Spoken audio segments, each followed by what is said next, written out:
All right, guys, the moment has finally arrived. We are here. We are Yes, here. sir. It's We're time. here, football season. Yeah, Yeah. 2023 NFL season is finally upon us, and it's we can't wait to see what happens. But first things first, let's start it off, Jose, I'm Jose. and I'm Ricardo. Welcome back to RJ Talks, everybody. So the first topic at hand is a headline that just hit today is Nick Bosa. Nick Bosa just signed a contract that has officially made him the highest paid defensive player in the NFL currently. Ricardo, remind me, what was that contract valued at? That'd be 5 years at $170 million for a defensive tackle. Now, Ricardo, I love to ask this question because I just already know the answer. It seems as though all of these major contracts that are being signed, for example, Justin Herbert, Lamar Jackson, right? Yeah. And Joey B, who we have yet to see as well, all of those contracts are ones that we have expected to come to a player like these other players that I just mentioned, like Lamar Jackson, like Justin Herbert. So, Ricardo, do you think that Nick Bosa deserves to be the highest paid player, the highest paid defensive player in the NFL? Oh, 100%. 100%, Jose. I mean, when you look at the value that he brings to the defensive tackle position, if, Jose, let me put it to you this way. If Aaron Donald was not part of this generation, if he was part of the generation before or after Nick Bosa, like let's say Aaron Donald retired before Nick Bosa was drafted, this was Nick Bosa's like era, this would be his era. You know how J.J. Watt has his era as defensive tackle, and then Aaron Donald. Nick Bosa's on that level, and it's just 100% he deserves it, Jose, because I've never seen someone as consistent. Okay, let me strike that. Aaron Donald is the only other person I've seen as consistent and when it comes to run stopping and pass rush. So what there's people who don't get what that means is that pretty much you are great at both sides. You are great at stopping someone from running the football and great at going after the quarterback. I mean, Nick Bosa, Jose, warrants all the double teams that come his way. Only slight bug that the only weakness that he gets injured here and there. He gets injured. But I'm telling you, dude, when he is on the field, it's hard to stop. It is absolutely hard to stop him, Jose. And I just wanted to double check on the contract details because usually the guarantee money comes out a little bit after. So 122.5 of that 170 million fully guaranteed. Fully guaranteed. This is the trend that we've been. This is the trend that we have been seeing, right? Yeah. A lot of these players, just regardless of what side they play on, are getting paid these fully guaranteed contracts. Now, it's not all of it fully guaranteed, or else the NFL wouldn't make any money, right? What would have to happen is, or the teams for that matter, the organizations. So, for that matter, the fact that they're getting this fully guaranteed money, so much of it at once, the guy's made. Now, let's go ahead and remind everybody at home, Ricardo, that not only is Nick Bosa in 25 years old, he's 25 years old and he's already the highest paid player in the defensive player in the NFL. He's only been in the league for 4 years, and he's already shown himself to be a fantastic number two. And we say a number two because of Aaron Donald. Aaron Donald is the one that holds the crown as the standard to live up to in the NFL. So as soon as Nick Bosa steps up, right, or excuse me, as soon as Aaron Donald steps down, it's Nick Bosa's league, 100%. The kid is 25 years old, and it is insane to even start to begin to say that. Jose, right? he hasn't hit his prime yet. To your point, he hasn't hit his prime yet. You can only imagine, Ricardo. The numbers are ridiculous. So he was picked up in 2019. He had 32 tackles that year, right? The second year he only had 3, but I'm guessing that was the year that he was in. Am I correct? Yeah. So then 2021 was 40. The year after that was 41. And I love how you mentioned his ability to get to the passer because, once again, the numbers show this right now. His opening year, he had 9 sacks. 9 sacks. Second year, of course, didn't have any. Third year, comes back with a vengeance with 15 and a half sacks. The year after that, this past season was his best year yet at 18.5 sacks. And Ricardo, I've only seen so much tape from this guy, so I can only imagine what he looks like on the field because the numbers speak for themselves, and the fact that he's able to put this out day in, day out, game in, game out, week out is insanity. It's crazy to me, and he's doing it at this young of an age. Jose, there's a reason why Fred Warner and Dre Greenlaw from the 49ers linebacker corps seem to look like they don't get touched by offensive linemen. It's because they're worried about Nick Bosa. That's 100% the truth, Jose. They're worried about Nick Bosa, so naturally he's going to draw the double team. So just to get a point across to how hard it is to get sacks from that position, this is why you only see like outside linebackers, defensive ends mainly get those clean sack numbers. Your main job as an interior D lineman is to stop offensive linemen from getting past you quickly. Like your main job is to punch them, push them first, get their attention, and then like read the play. If you let someone like slip past you really quickly, you fail because they're going to go directly to the linebacker.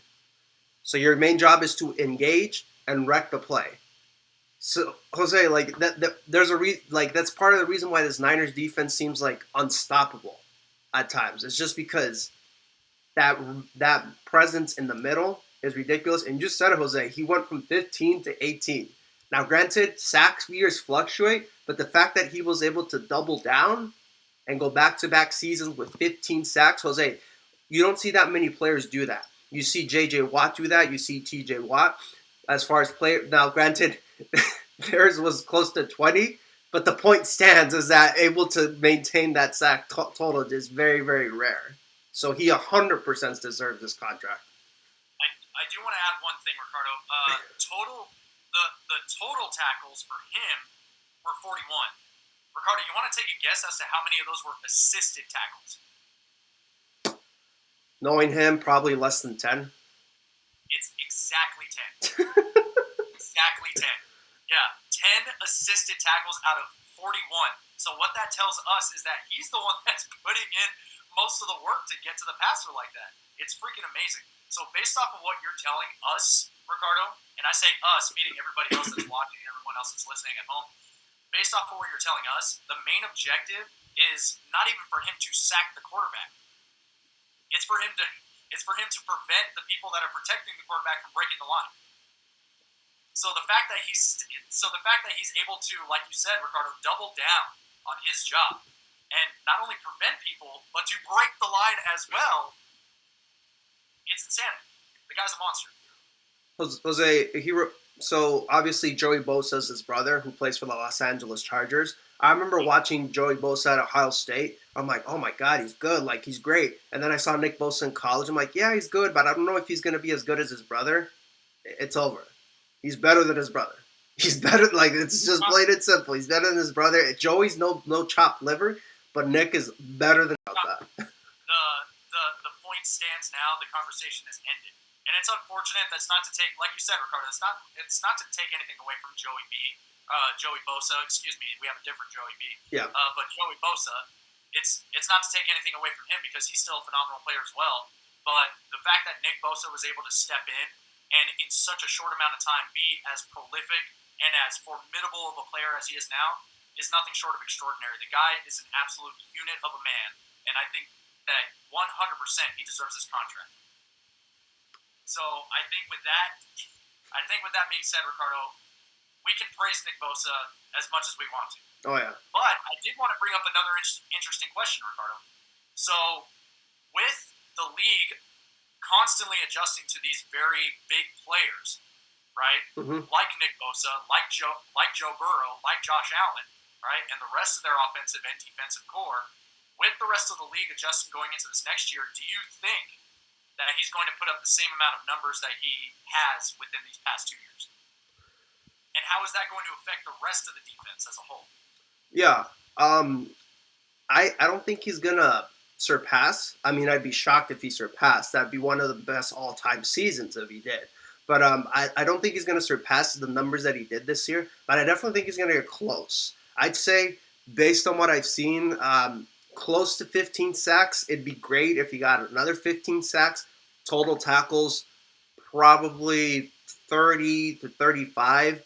And the reason why I'm lowering down Jose is because he's got a target on his back. Like, there's a reason why it's hard to get the big statistics as his defender year after year. The only exceptions is Lawrence Taylor, Reggie White. Like, those guys are ridiculous. Like, you can't stop them no matter what.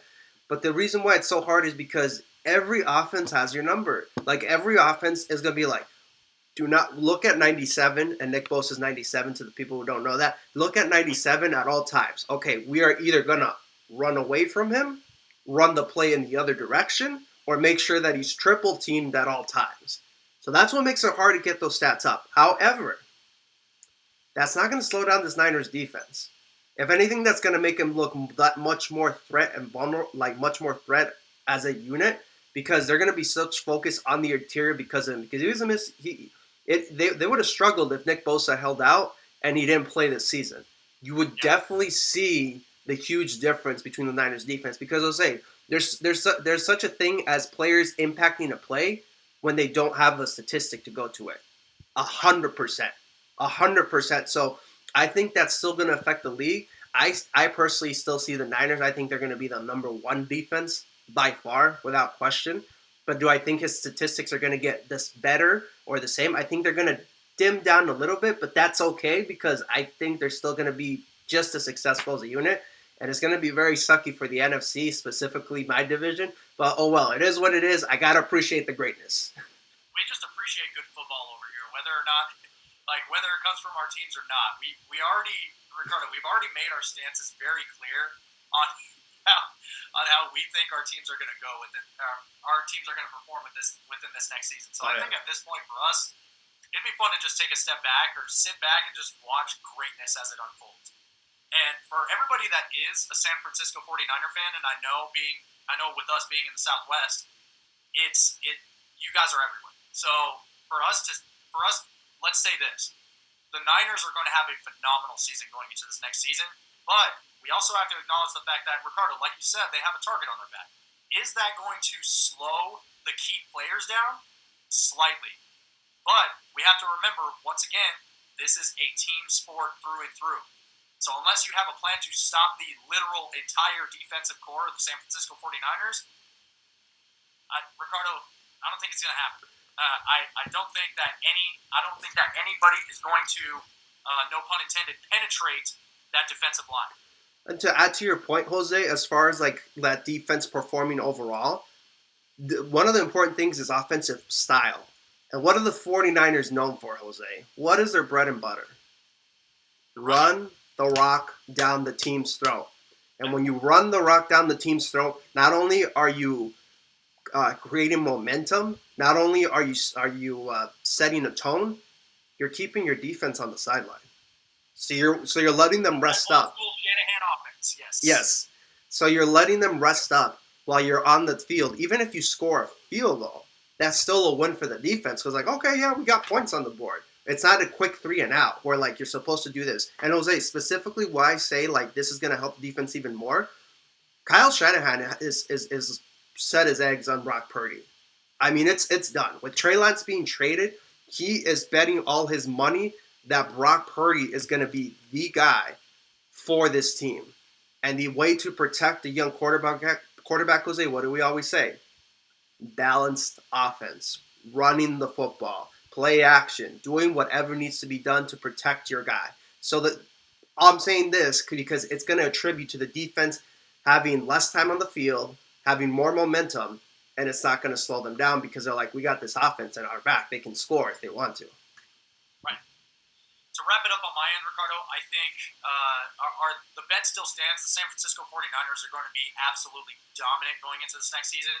And quite honestly, I mean, we see them going to the NFC Championship against the New Orleans Saints like we were talking about this last week because, Ricardo, the NFC's thin.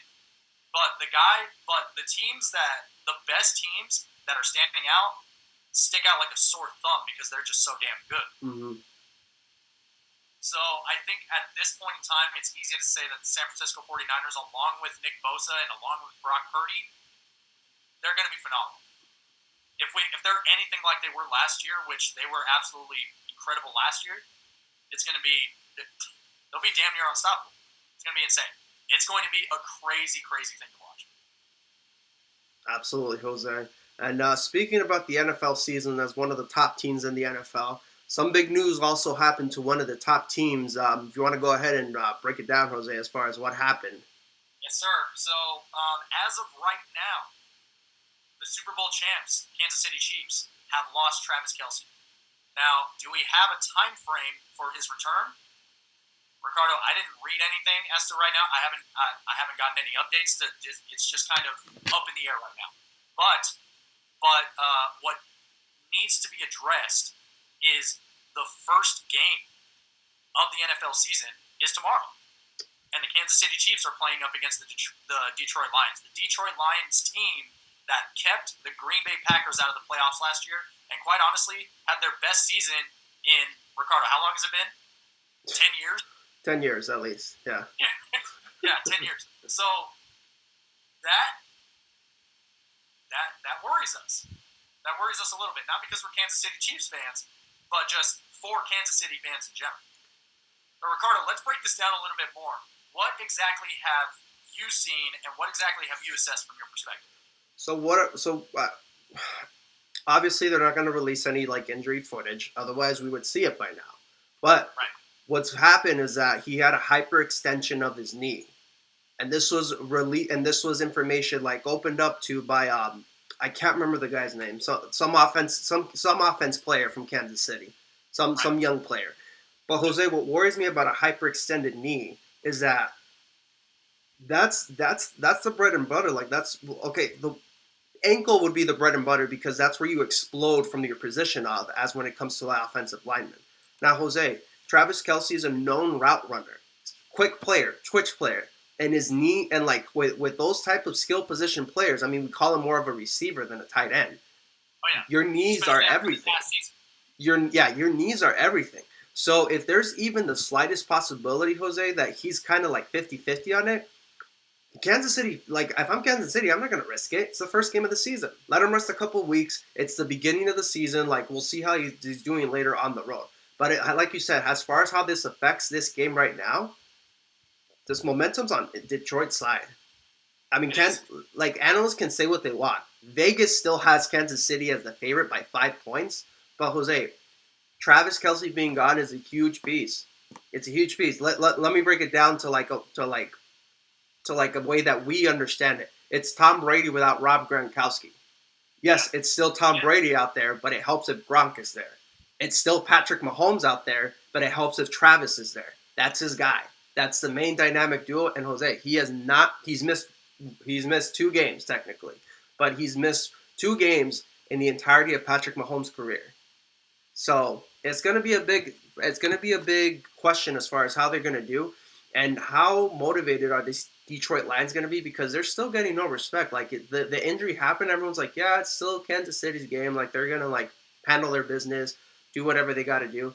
But it's a big story because not only will this affect tonight's game, not tonight's, tomorrow's game on Thursday. It's also going to affect the season. Jose, let's say they start him and something acts up or it gets worse or it takes longer to heal. Jose, Travis Kelce is I don't remember if he's 32 or 33. He's good. Yeah, he's going to get up there. Now, granted, one of his saving grace is that he's been the most durable player. I'm going to knock on some wood here. I want him to stay durable. But we can't ignore the history of the NFL. And Jose, what did we say? The Super Bowl hangover is a real thing. When did Kansas City, this might be the starting point of it.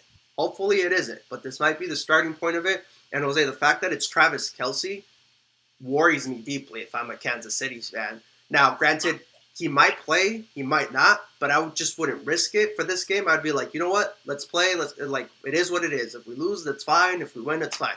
But if they play him, that's where I get worried because I wouldn't want him to get more injured than he there's no point in risking it. It's a coronation game. It's week 1. It's not worth anything for this season. Let him rest. And it is interesting to see. It is interesting to speculate as to how the Kansas City Chiefs are going to be reacting after a Super Bowl win. Yeah. And how they're going to be playing going into tomorrow, right? Because this is like you said, Ricardo. I mean, we can't downplay how important of a piece Travis Kelce is. Well, I mean, yeah. He's number 2 of that offense. I mean, if anything, he's tied for number 1. I mean, if Patrick Mahomes wasn't in the picture, it's insane. It's kind of crazy to see what exactly is going to happen tomorrow to the Kansas City Chiefs if Detroit plays well also. So we'll see how Detroit plays as well, but this is a big hindrance. Now, based off of ESPN, and this is an article that was released today, just 5 hours ago, Jason Kelce, who is the center for Philadelphia, who is Travis's brother, right? Pretty much just said he just has swelling, and it's a matter of bringing it down and seeing how bruised the bone is. So even then, it's still kind of up in the air as to how he's going to be playing or how he's going to be feeling tomorrow. But Ricardo, a hyperextended knee, like you said, I mean, it's a vital piece. It's a vital piece of the body, especially with him, especially with how Kansas City is structuring their offense, right? Now, of course, they're not going to play exactly the way that they did last year because that would be ridiculous on their part, because everybody would have their number by this point. Yeah. So why would they play the same offensive scheme? They would have to adjust it just slightly. But even then, they lost Juju, so they don't have that number 2. They have Sky Moore, who is a decent wide receiver. Yeah, he's fine, but I really don't see a whole lot from him. They have two other tight ends on the active roster: Noah Gray and Blake Bell. This past season, Noah Gray caught 28 passes with the touchdown. So not too bad, right? He was good support, but those aren't big numbers. Yeah. Right. However, Travis Kelce was the one. To be fair, Travis Kelce was the one catching most of those passes because he was just able to get open. On top of that, too, Blake Bell missed most of the year last year with a hip flexor injury, but he caught 60 passes with a single touchdown in 8 NFL seasons with 5 teams. Unremarkable, really. So now I'm looking at this offense going, what exactly are they going to do if Travis Kelce sits out? Right? And Ricardo, I think I'm going to err on the side of caution here and pretty much just say, let Travis sit. Let Travis sit out this next game. Yeah, because he is good to play. Just let him sit out. Like, okay, the best first week. Yeah, best case scenario, you guys win and like he's fine and whatever. Business as usual. You win your first game, hoorah! Start to the NFL season, great. Worst case scenario, Jose, I don't think people understand like how weird NFL injuries are. How like quickly, like how weird angles and positions. Jose, I'm gonna tell you a quote that my former football coach used to tell me when we played like positions like in football. He's like, guys, whatever happens, like it's okay if you like try your best, but always remember to stay square. And what stay squares me is like make sure you're you're facing front and back, specifically when you're playing on lineman position. Because if you stay square, you see everything in front of you, and it's weird for weird angles for injuries to happen. When you twist and you leave a part of you vulnerable, that's where guys get hurt. Specifically, like when someone falls on a knee, when you get tackled and your leg gets caught up underneath the grass or anything. So like stay square, I still think holds true to even pro athletes, because you know me, I have no clue. I never even made college, but staying square is always very important when it comes to football, because it's less likely that you'll get hurt if your body's in the right position. You're sideways, you're going, and we know, Jose, Detroit's not stupid. Travis Kelce's going to get doubled the whole game, and when he gets hit, I guarantee someone's going to try to wrap up and the other person try to go hit. All it takes is one wrong angle and a 1 to 2 week injury becomes a month or even more. That's best case scenario if he gets hurt. Worst case, we already know. We already know what worst case scenario would be. I don't even have to say it. We've seen it year after year with some players. So just sit. Let him be 100% healthy for next week's game, and you'll be fine. Exactly. Now, Ricardo, it's important to bring up this point of being square, right? And it does make sense. So me being somebody that never played football, right? I just study the sport because I think it's cool. I just think it's fun. Yeah. right? It makes sense to stay square, in my head, at least, because you're taking impact on the biggest part of your body, which is your torso, right? Yep. Which can withstand more of that, and especially during your strength training, especially during your drills. That's what it's all intended for that.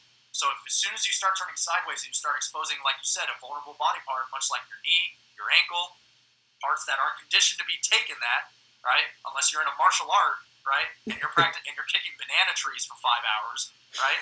It's not good. You know what I mean? Football just isn't that way, right?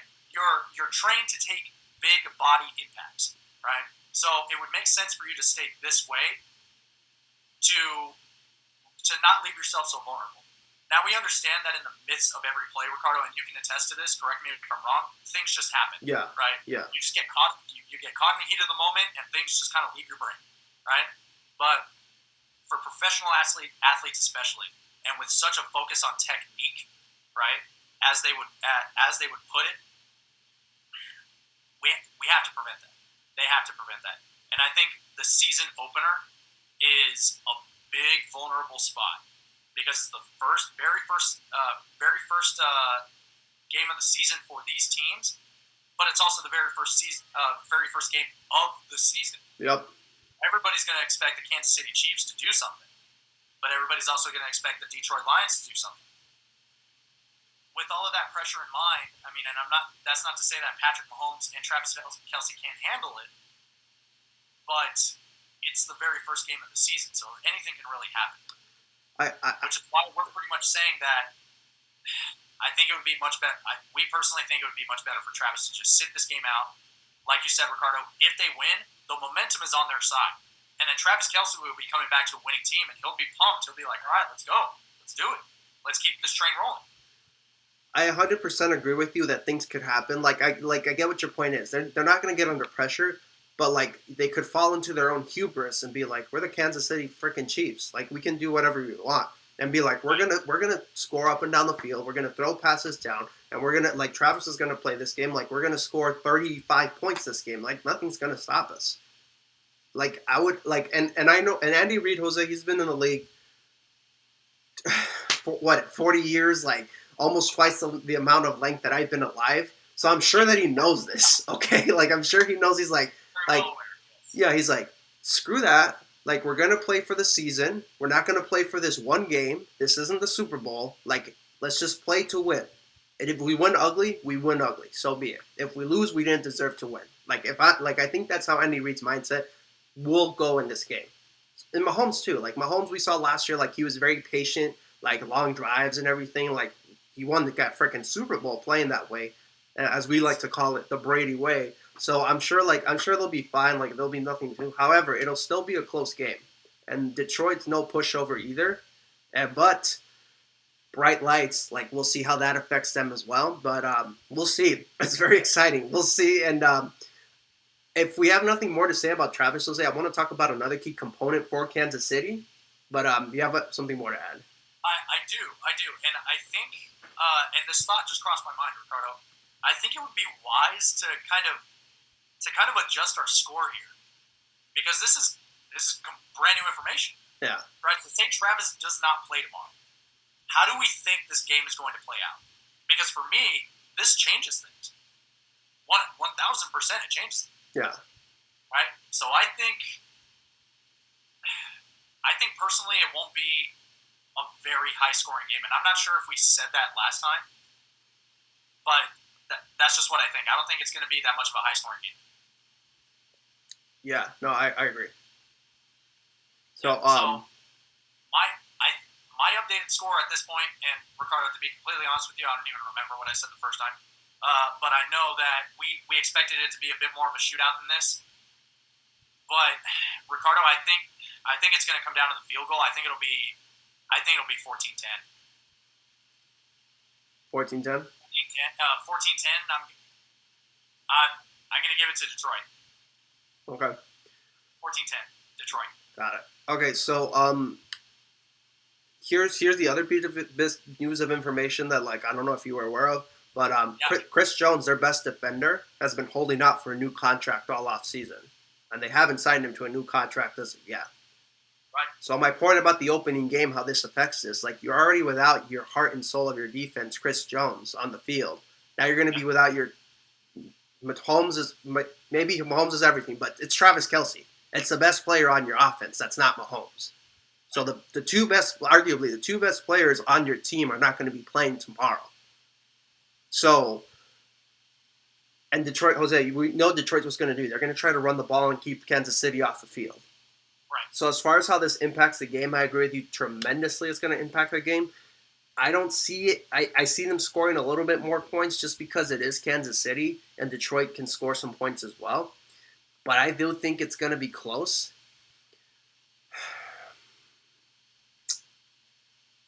I can't, Jose. I want to say Kansas City, but I can't ignore Travis Kelce possibly being out and Chris Jones being out on the defensive side. Those are both huge losses. Like, cut it any way you want. Those are huge losses for Kansas City. So I said Detroit's going to win. I agree with you. It's going to be by a field goal, but I think it'll probably be 20-17. We'll see mistakes from both teams, but 20-17, a little more high scoring than you say, but not a shootout, anyways. That I see. A bit more high scoring. Yes, 100%. I think it will be a little more low scoring because historically speaking, for whatever reason, Kansas City has a hard time playing at home. Not so much the offense, but the defense. The defense, for whatever reason, just has a tough time playing at home. All right, so I think, but Detroit can definitely but the Detroit defense definitely can put a stop to things, right? I don't think that Jared Goff is going to really be putting up as many points as he did last year. No. I think Jared Goff last year is pretty much the best that we're going to see from that guy, and that's not even a knock on him. It's just the quarterback that he is, and we've already seen him over the years that he's been in the league by this point. Yeah, 100%, and that's why I mentioned Detroit running the football, because I think they're going to try to protect Jared Goff's first game of the season on the road, not try to make him be the hero, specifically when you don't have Chris Jones, who's their best player on stopping the run and pass rushing, a great player.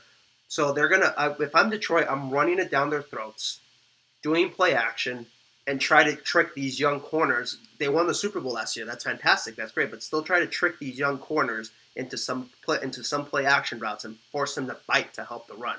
Specifically, Jose, Spagnuolo's defense, we already know what it is. It's a cover 2 defense with man coverage. What cover 2 defense is that you have two safeties up top, and you have not necessarily, he's not cover 2 all the time. He can switch to cover 1, but the point is it's man defense. It's man defense. So what you're going to do is you're going to have sometimes 7 guys in the box. So if Detroit has 3 wide receivers, you're not going to have 8 guys in the box to stop the run. So that gives those offensive linemen room to push the ball down their throats. And then when you do play action, man coverage, Jose, it gets very slippery. You make one wrong move and the guy's wide open, and all it takes is that half second. We've all seen it in games. So that's how I see the game playing out. If Detroit wins, that's how they're going to do it. They're going to limit Mahomes' offense on time on the field, and they're going to run the ball and be possession. Jose, if they're going to win this game, they have to have a possession time of 40 to 20 minutes, or 39 to 21, something like that. Like, they have to dominate the time of possession to win this game. If they don't play possession style football and they try to go shot for shot with Kansas City's going to win this game. Because they're playing at Kansas City. They're getting baited into the trap and letting Mahomes get the ball more and more. Exactly.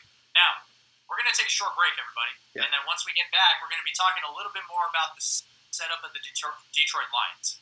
So do not go away for that. We'll be back, guys.